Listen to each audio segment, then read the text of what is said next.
I'm here with the one and only. You know what? Introduce yourself, bro, man. Check to them. Come on, man. We're the biggest. It's the diplomat in the UK. Monroe X. You feel me? International only. Come on, man. Mr. Monroe X. Man, I had to get this episode down quick. Well, we had to get down and Hey. see my bros. You dig Ish, you know. It's Hey, a come pleasure on, man. for you. Blessings, Thank you for having man. me, man. Hey, so let me go straight to the beginning. What's your background and what's influenced you to start doing music? Okay, so my name is Monroe X from North London / Luton. Yeah, well, let's start again. What's the question? The background, right? Yeah, what's your From background? Zambia and Trinidad, Swear down. 25 years old. Whoosh. You feel me? And yeah, bro, I've been doing music since Michael Jackson could dance. You feel me? I've been doing this for a very, So very you long man time. weren't even around them times. Yeah, you want Oi. niggas won't even. I can swear on this shit, right? Yeah, man. Do your Niggas thing, man. niggas went around when MJ was dancing and doing the little shake it. Yeah. You feel me? Like niggas saw Michael Jackson dance at like the age of 7 and 8, and I said, yeah, that's exactly what a nigga want to do. You feel me? So what's your early influences?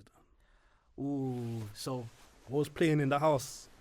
you know what I'm saying? Daddy, I'm sorry, but I have to, you feel me? Daddy was a freak, so you feel me? The nigga had stuff like Charlie Wilson, he had Tank, Cisco, he had, you know, this was a time when niggas had the CDs. Yeah, So we 100. had the CD books, you feel me?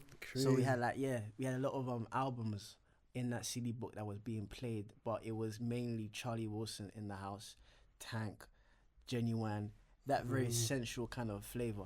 You feel me? Serious. That makes sense. Yeah. That makes a lot of sense. Yeah. Even on the road, come back from school, you be playing some Omarion O. You know, if you know about that one, you know about that one. Huh? It's gonna be the sound. What? Don't play the boy. Okay. Yeah, man.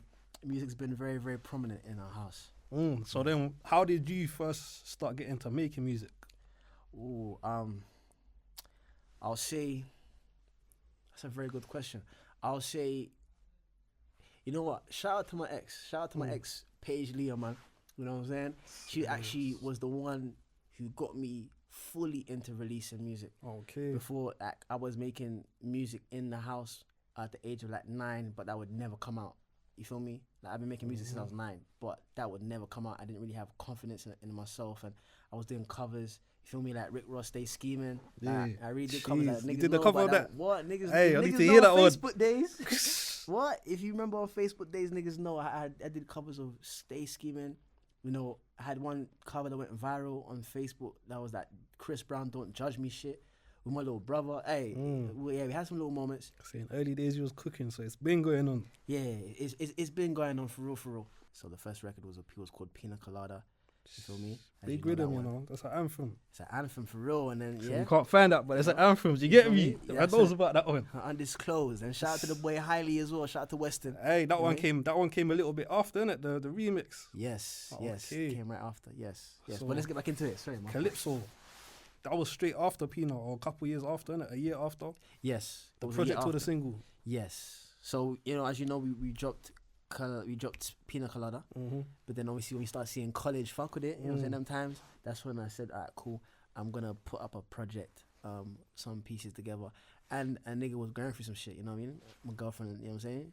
At the time, you know, she had, you know, we had our problems, we broke up, so I felt like that was the perfect thing to reflect on and put it in music, you feel me? Some good tunes. That's what they say. Some good music comes out of a breakup. But it was a good time, you know? It was a good time, and that was when niggas like, One Asin was really coming out, Into was coming time. out. Bro, that was an amazing time. Still 2016, Jeez. 2017. I don't think there will ever be a time in the UK history Oh, that was for music like that. talk about the SoundCloud era, because that was around that era as well. But them lot came a bit after that, innit? But the UK SoundCloud, the musicians making music. Bro, the UK scene around 2016 in SoundCloud was so vibrant, bro. I remember it like it was yesterday, because niggas weren't afraid to just release and just drop. And niggas weren't really afraid to like really and truly experiment.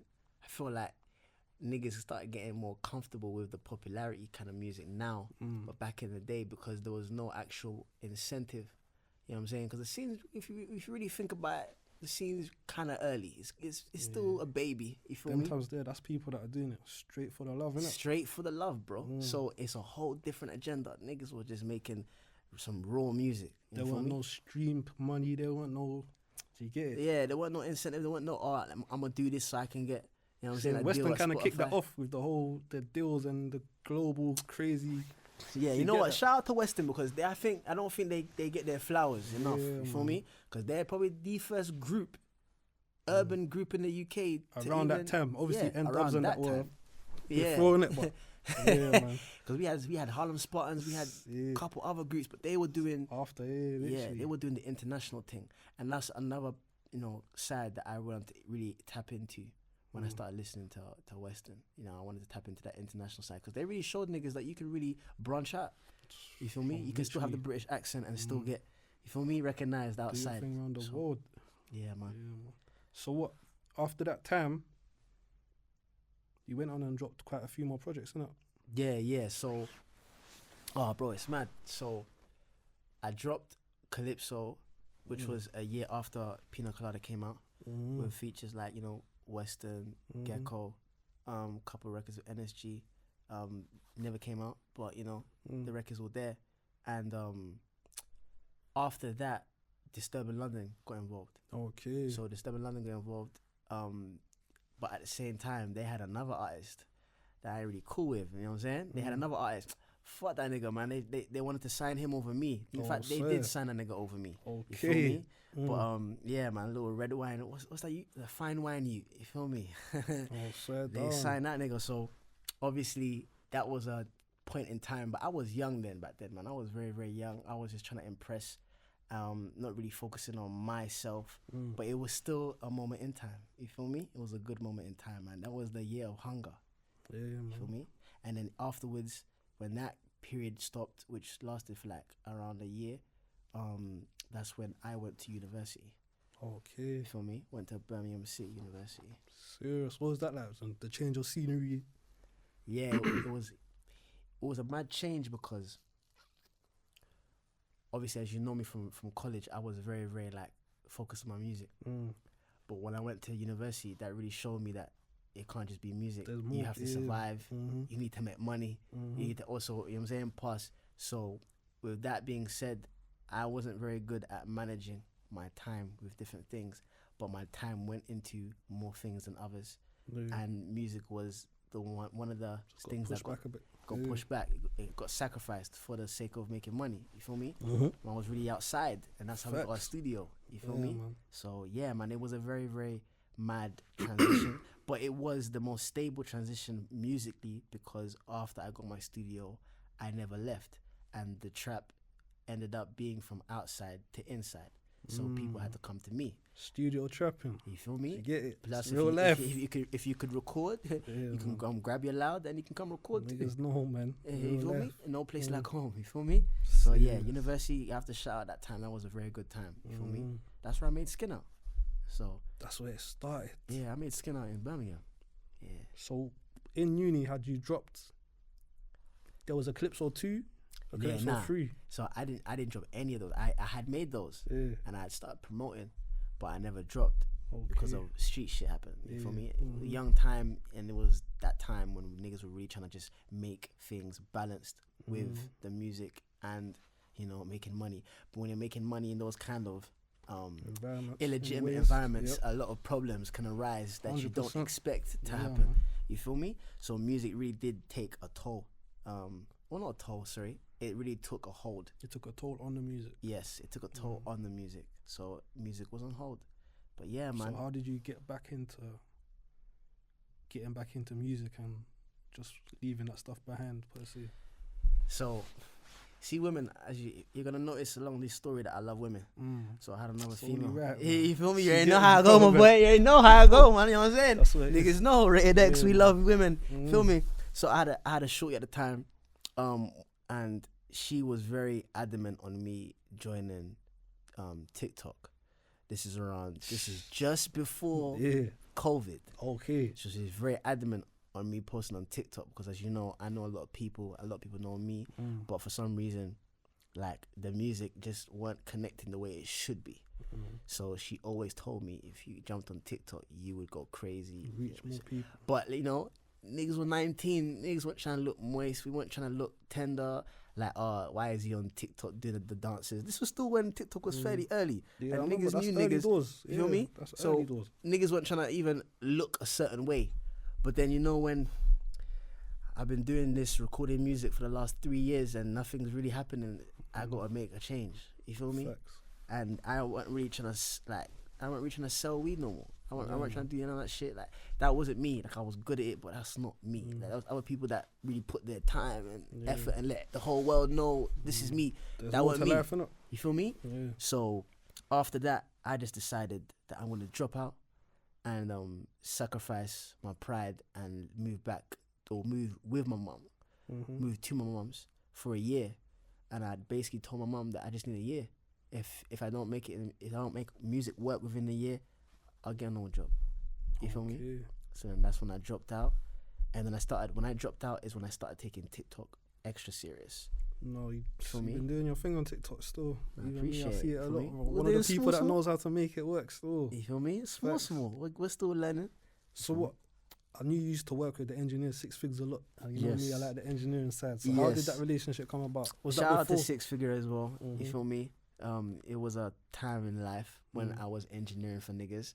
That was a very So you got you to engineer sessions as well? Yeah. What? Well, Okay. I turned. Chat to me about that, man. I want to know about that. So obviously, a lot of people don't know that I mix and master a lot of my own stuff. Even though we do, outsource. We do outsource. We do, you know what I mean? Shout out to Manon. Shout out to Ben. You know what I'm saying? These are engineers and masters that I work with closely. However, for the most part, I'm very hands-on. So I like to just do things by myself. So at the time, when I had linked up with Six, this is when I was making trap music. I wasn't even making the dancehall stuff. I was making the trap music. So he really messed with it.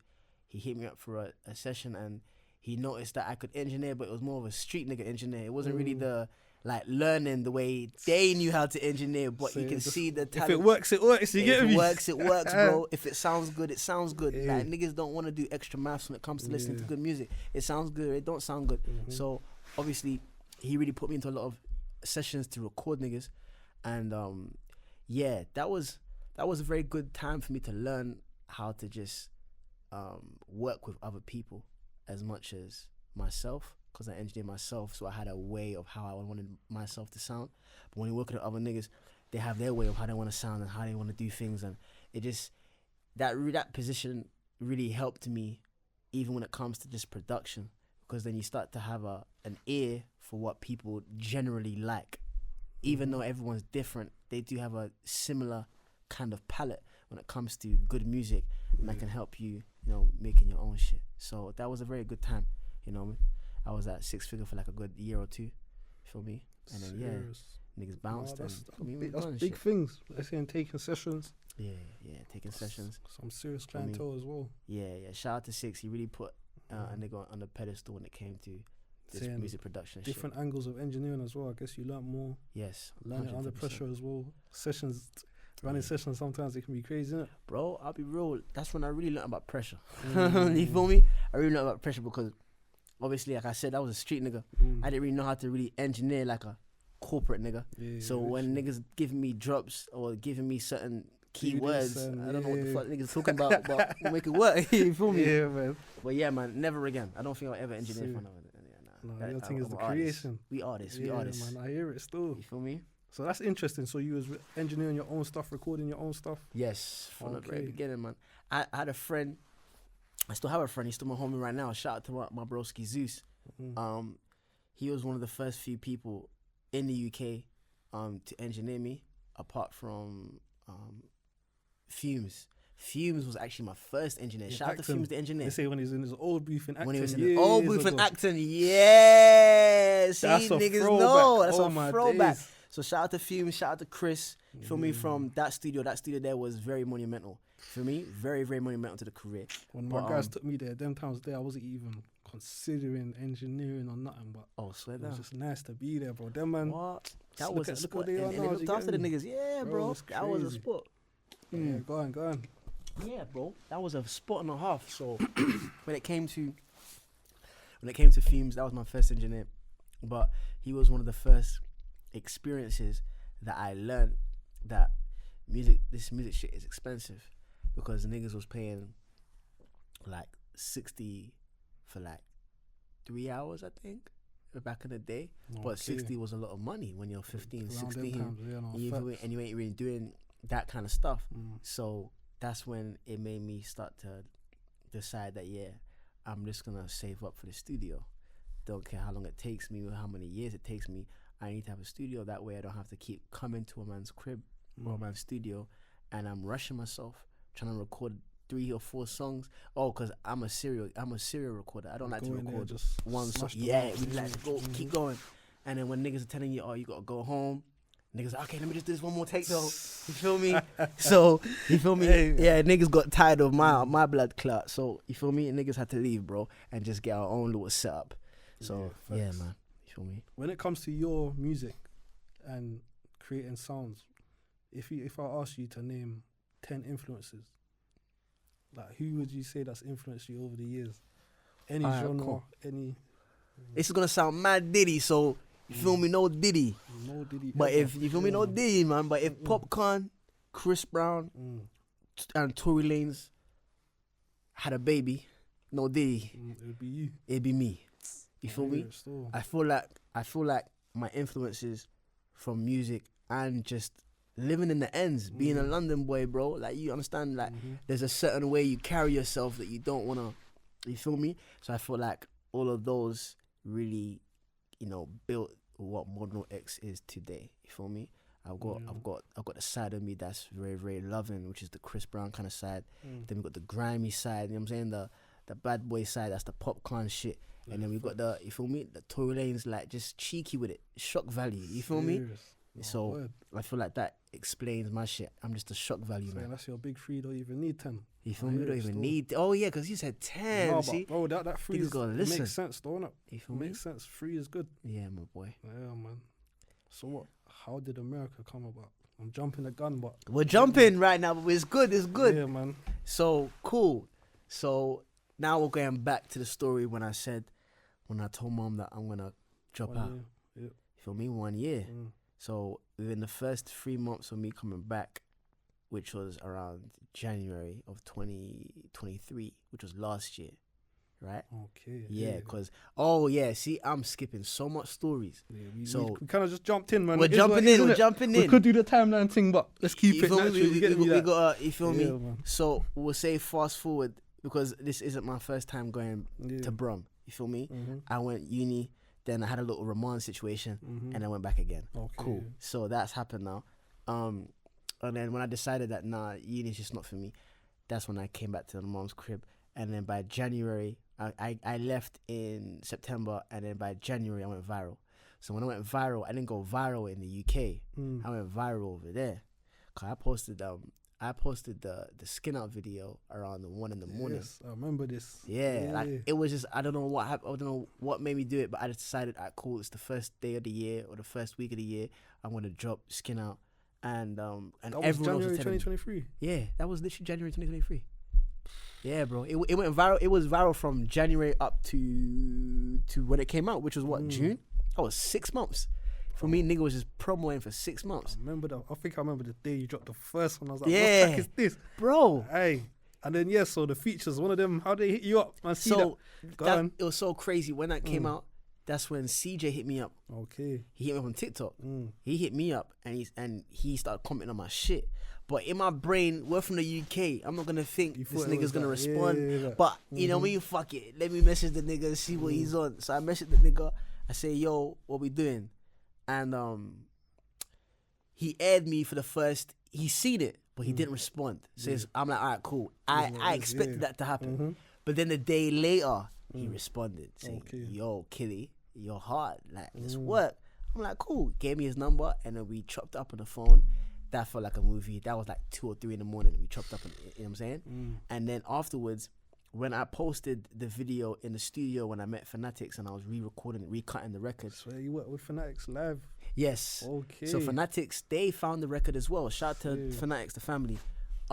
They found the record from a meme page. So one of them must have commented saying, right, like, who's this?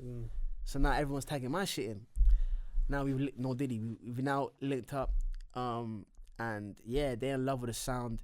And we, within that space of 2 or 3 weeks that we was linking up, we made the EP. But that was by accident. It wasn't planned. We just made records together. And those records were just so fire. We just decided, this is what we're going to drop on the label. But for the time being, when we was doing Skin Out, they helped me recut the record. You feel me? And then when I recut the record in the studio, and I posted another video that went extra viral when I said I had a one New York feature. Okay. Everyone thought it was Capella, Okay. but it was someone else. Mm-hmm. So they were tagging Capella, but Capella wasn't on the song yet. They were just tagging Capella because they thought it was Capella on the record. And then obviously I must have posted on TikTok, who else do you want on the record? And they kept on tagging Capella. So I just thought, let me just message the nigga as well. I messaged the nigga, pump faked.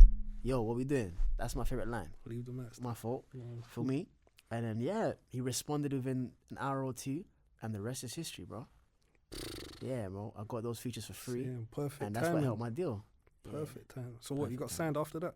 I got signed right after that. Yeah, that really helped my okay. deal because I got features for free, and they were my homies. Like they really showed It's my genuine, love. innit? Natural. Natural, you feel me? So what, was that signed in the UK or signed over there? So I'm signed to Sony AWOL over here in the UK. Okay. So yeah, there was a lot of labels at the time that were interested in me stateside, but for the time being, considering this was my first official release, it had to be home. You feel me? I had to do something. Makes sense, from home. innit? You feel me? And then as time went on, and I started to realize that New York are really jacking me, like really, really jacking me. Like my top 3 cities on my playlist, and they weren't even cities; they were just different boroughs. But it was from the Bronx, Brooklyn, and New York. And there were just 3. So really, Tapped in. So when I went over there, I will not lie, I just fell in love with the city, bro. It's just a London extra large. You feel me? It's just That's London extra large. still. You feel me? I see it in the swag still. I can't lie. I see it. Yeah, bro. Yeah, man. It's no different. I'll be real, man. It's no different. I will say the only thing that they got that we need to step up is the women are so polite. Dog. You feel me? Women, we gotta do better. We got, you know what I'm saying? Well, I was getting told I was beautiful every week, nigga. No play with me. I felt like, yo, London gotta do better, bro. But yeah, man, it was a beautiful time. And now niggas are moving over there. So Going over there for good. yeah. We ain't coming back, bro. We ain't coming back unless you know what I'm saying. Unless the king hands me a check, nigga, or MBE, nigga. You heard it here first. You They say feel he's me? gone. But yeah, Yeah, man. we'll come back for carnival. You know what I mean? Carnival is The normal. one time of a year. Yeah, one time normal. You might see Yeah, me up on man. the side with a yeah. Serious. But yeah, we're gonna stay New York side, man. Yeah, man. Even chat to me about the boy IQ, man, because that's another one. Oh, that's the broski. Yeah, Yes, the broski. Shout out to the boy IQ, man. So one of my first records, how could I forget? One of my first records that I ever put out was with IQ. Yeah. So you know about type of guy. So if you want to do your little research, before Monroe X was Monroe X, the boy was David Monroe. Do your little research, feel me? Had my first record, and that was in a way my other introduction to the other side of the industry, apart from Western's feature, was with Q on his record, type of guy. Then as time went on, like I said, life was life. Niggas went to university. Life just happening. You feel me? Life happened. And then when I went viral last year with the Skin Out record, it just made perfect sense to have IQ back on my EP. I just felt like You got a couple tracks, innit? Yeah. We've got hits together, but just only 2 are currently out. You feel me? But yeah, bro, like that's my broski, man. I've known that nigga since he was 15. So, you feel me? That's a feature. That's one of the features. When like Gunna and the Young Thug trilogy. When we were doing when they were doing their shit, I feel like that was me and Q behind closed doors with the dance hall. Feel me? Because no one's really pushing dance hall in the UK like that. Apart from me and Q. So yeah, man. I said dance hall. You just made me think of Stimpy, man. Shout out to the boy Stimpy. Hey. Shout out to the DJ. You know what I'm saying? That's my guy. That's the broski. Feel me? Yeah, man. Because you guys linked up as well, innit? Yes. Serious. So Stimpy, he was an amazing part of the story as well. Okay. Feel me? Obviously, he came via my first ex. That he's also cousins, if I'm correct, with Highly from Western. So that made it even easier for that link up to happen because of Stimpy. And then Stimpy was really supporting niggas playing my records, Facts. in Southampton, in London. Yeah, I linked him there as well. It's crazy. You see this all this tiny, bro. Yeah, bro. It's mad. It's amazing. The more you think, like, just in anything that you do, if you're really good at what you're gonna do, it doesn't matter where you are in the world. Somehow you're gonna link. Link up, you get me? You feel me? Oh, facts. So yeah, man. Shout out to the boy Stimpy. What's this EP? I heard you say you got IQ on. What's that? What's going on? Yes. So we got an EP on the way called Rated X. You feel me? Featuring the boy Popcorn, featuring IQ, featuring Boy. You feel me? Featuring what else? We got a couple features on there, so you definitely need to tap in. We got 11 songs on there. So you got a release date for that? Oh yes, this is the 14th of June. Okay. So hey, it's in make sure you tap into that one still. Yeah, 110%. What? It's about to get a very dirty summer. So summer's loading. Hey. Yeah, man. Yeah, man. The EP's gonna sound crazy. That's a serious feature list. Yeah. We got some serious features on there still. But yeah, man. So where do you want to take it then? That moving to the US for the bro. foreseeable future. Yeah, bro. I'm trying to be the melodic Central C. Shout out to the boy Central. Cause he's over there. He's been over there as well, innit? Yeah, he's over there right now. He's killing shit over there. Rap Even wise. talking about that, I remember talking to you a couple of weeks ago. We was talking about sample music and your samples, because he's done a lot of sample drill. But before sample drill, yes, chat to me about what you used to do with the samples, man. So, like I said, we came from a very, very musical house. My dad loved R&B, so it was very easy to pick certain samples that just were easy in the ears and the best. So, see, tap in, be like Issh. Don't be like anybody. Be like Issh, real nigga. You feel me? Music, back in the day before we made all this dancehall stuff, we used to really love sampling. You feel me? We used to sample stuff like Anthony Hamilton, Gary Taylor, some real old school cats. You know what I'm saying? You got me. A couple still. You feel me? Yeah, man. So yeah, man, that was the shit. But I feel like niggas don't really know how to sample anymore, man. You feel me? That's a very delicate subject to get into now, man. Cause it's like if you ain't, it's like I feel like people don't really love music like they used to, man. I feel like the only people that really pushing this sample shit right now that's doing heavy is that Cash Cobain nigga and that Burna Boy nigga. You feel me? Say big up Burna, man. Yeah, shout out Burna Boy, shout out Cash Cobain, shout out to this whole Slizzy movement. You feel me? But yeah, man. Yeah, I love a sample. I love a sample. Real music lover right there, innit? Yeah, 110%. You love a sample too, right? Come on, man. What's your favorite old school song? For old school song, I can't lie, that's a Boys to Men joint or something like that. The new edition one, I can't lie. Stand the Rain or something. Stand in the Rain, see? Hey, boy. Shit, yeah. Look out for that one as well. We got a record, Stand By Me. Hey. Yeah, Stand By Me. We sampled that Standing in the Rain. That was coming out next year. Tap in. You feel me? Tap in. Just music I run. Oh, tunes music I run. On tunes. We got some features. We got big boy features in there as well, my boy. You got me? Wow, man, that's good to see, man. Keep it up, man. I appreciate you, man. Hey, bro, thank you for coming through today, man. It means a lot still. Thank you so much for having me. You feel me? Yeah, man. Shout out to Big Ish, having me on the platform, Monroe X. Make sure you tap me on the Insta and the socials. Going to conquer the world now, you feel me? You feel me? That's what it is, man. Only way is up. Big up, man. Only way is up.